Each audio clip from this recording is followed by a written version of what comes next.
हम देखेंगे तमाम जुनूबी रियासतों की खबरें। आइए नजर डालते हैं उन खबरों पर। एनसीपी सदर शरद पवार ने एक बार फिर से 7वीं प्रज्ञा को लेकर बीजेपी पर निशाना साधा है। उन्होंने कहा है कि धमाके के एक मुलजिम के साथ बैठकर मुल्क के एमपी सदर जमहूरिया का खुतबा कैसे सुनेंगे, जिसके बायकाट की जरूरत है। शरद पवार ने कहा है कि बीजेपी ने बम धमाके के मुलजिम को टिकट देकर जमहूरियत पर हमला किया है। पवार ने कहा है कि भोपाल से मुंतखब हुई बीजेपी एमपी 7वीं प्रज्ञा पर सीरियस चार्जेस हैं, जिसमें मालेगांव में जुमे के दिन नमाज अदा करने जा रहे मुस्लिम तलबा को मौत के घाट उतारने का भी इल्जाम है। वाज़ेह रहे कि मालेगांव धमाके की मुलजिम 7वीं प्रज्ञा को अदालत ने हर हफ्ते कोर्ट में हाजिर होने का हुक्म दिया है। इस मामले में lieutenant colonel Prasad Purohit, retired major Ramesh Upadhyay, Sudhakar Dwivedi, Ajay Sameer Kulkarni और साथ ही सुधाकर चतुर्वेदी भी मुलजिम हैं। मालेगावमध्ये बॉम्बस्फोट झाला, तिथे इतके लोक मृत्यू पडले, त्याला जबाबदार म्हणून एखाद्या व्यक्तीवर खटला भरला जाता, हा खटला गंभीर आहे। म्हणजे गमतीची गोष्ट आहे की याची सगळ्याची इन्व्हेस्टिगेशन सुरू झाली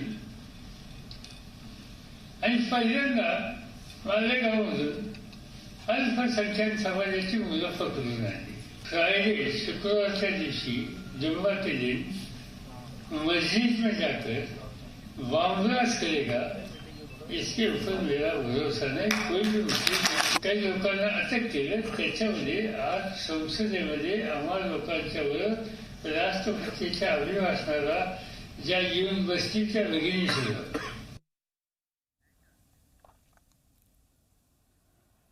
आम इंतखाबात के बाद असदुद्दीन ओवैसी ने एक बार फिर से क़यादत की सदा बुलंद की है। हैदराबाद में एक अवामी जलसे से खिताब करते हुए ओवैसी ने कांग्रेस और खुद को सेकुलर जमात होने का दावा करने वाली सियासी जमातों पर जमकर हमला बोला है। पेश है रिपोर्ट।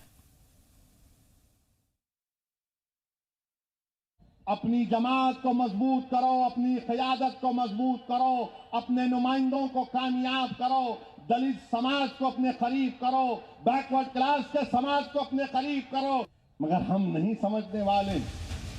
अपनी क़यादत के हक में आवाज उठाते हुए AIM-IM सदर ने सेक्युलर जमातों पर जमकर हमला बोला है।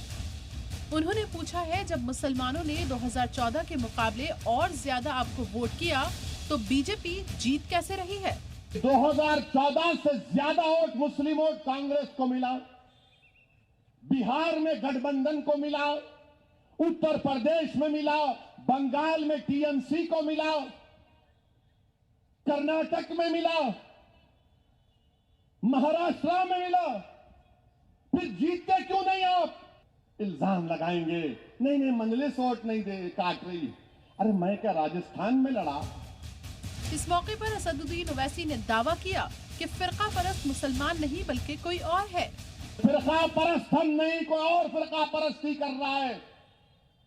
हम पर इल्जाम के मुसलमानों के वोट लेके बताओ, फिर बीजेपी को इतने वोट कौन दे रहा है? हमारे दिलो दिमाग में जो बात आपके बैठी हुई है कि ये सेकुलर पार्टियों को डालने से आपको फायदा होगा, नहीं होगा, याद रखो अब वक्त आ चुका है कि अब आप एक तारीखी फैसला ले लो एक मर्तबा। तमाम सेक्युलर जमातों के साथ कांग्रेस को टारगेट करते हुए ओवैसी ने उन्हें म्यूजियम में जमा करने की बात कही। इस दौरान उन्होंने कांग्रेस सदर को खास तौर पर निशाने पर लिया। अब म्यूजियम में रखना पड़ेगा इनको। कहां बीजेपी हारी? पंजाब कौन है वहां पर? सिख वहां पर। जुनूबी हिंदुस्तान में बीजेपी हारी, क्यों हारी? क्योंकि वहां पर कांग्रेस नहीं है, रीजनल पार्टीज हैं। वहां पर रीजनल पार्टीज हैं और खुद कांग्रेस के सदर अमेठी में उनको शिकस्त हुई तो उनको कामयाबी वायनाड से मिली। क्या वायनाड में 40% मुसलमान नहीं है?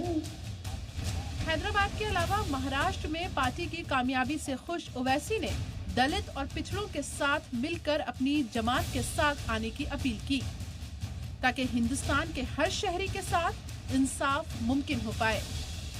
ब्यूरो रिपोर्ट, जी सलाम।